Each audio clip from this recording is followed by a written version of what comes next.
All right, there we go. Let's get to the next game on the board. One that I'm very interested in here, 263, 264, Cincinnati and Detroit. Joe Burrow versus Jared Goff. 3.5s across the board in this one, 47.5s and 47s as a total. I like Cincinnati in this game.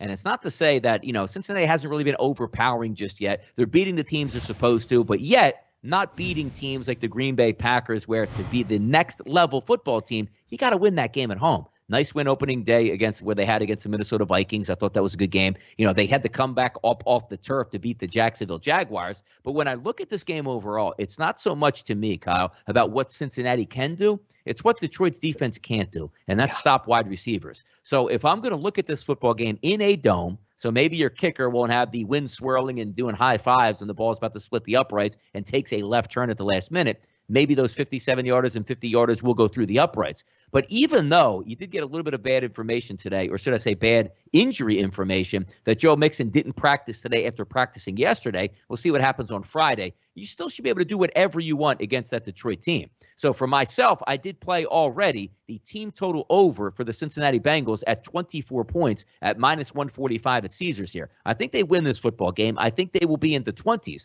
But the cap comes down to simply for me, Detroit's not going to give up. I like the way they're playing under their head coach with Dan Campbell, but they're just not as talented. And they're not talented in the secondary, which is devastating. When you're going to have Jamar Chase, who looks like the next coming of Jerry Rice out here, dominating every single week. T. Higgins, a very good wide receiver, and one of the better slot receivers in the game, and Tyler Boyd. Everything is working well. He's almost a decent tight end. And even if you don't have Mixon at running back, which you really didn't have much of last week, you're getting 4.4 yards per carry out of that Detroit defense. That's all you need to see. But also look at the passing game, Kyle, for them.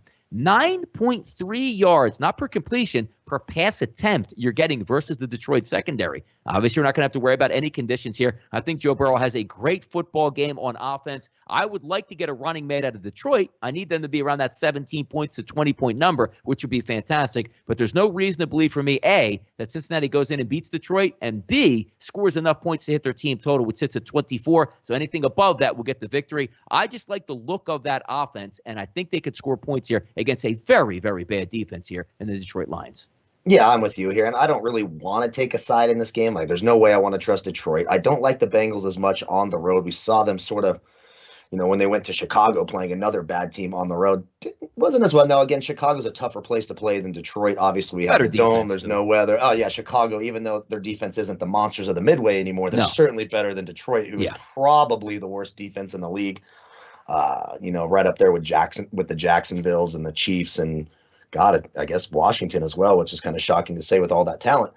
But I'm with you. I think the team total for the Bengals is the way to go here. There's nothing in that secondary to stop these guys. Joe Burrow looks like he is going to play. I know he got hit in the throat and he's not allowed to talk a lot this week, but he's good to go. His arm's fine, his knee's fine, his ankle's fine.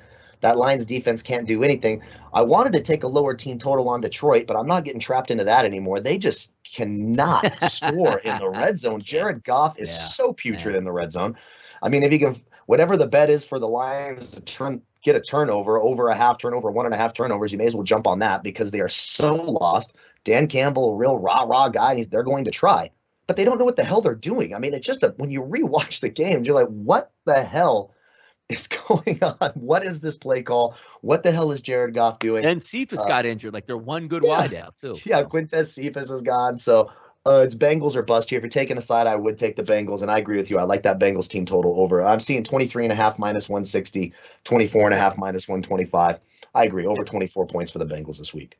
Yeah, I split the juice difference there at Caesars because you could have got either one of those. I just wanted to keep it under 150, took it at 24. We'll see what happens. And you do worry about missing an extra point, but you worry a little bit less since it's in a dome. So I think we'll be okay in that game. Kicker's pretty good for the Bengals, that young kid McPherson. I mean, I know he missed a long one last week. He's got a massive leg. And yes, he does. Missed his last two. But, hey, what are you going to – you're going to fault that 57-yarder off the upright. It happens in life. And then the other one was 49, which was hilarious that he nailed that thing so pure and turned around. It's like, what the hell happened here? Why did he thought he made it. Well, I was thinking the same thing at that time.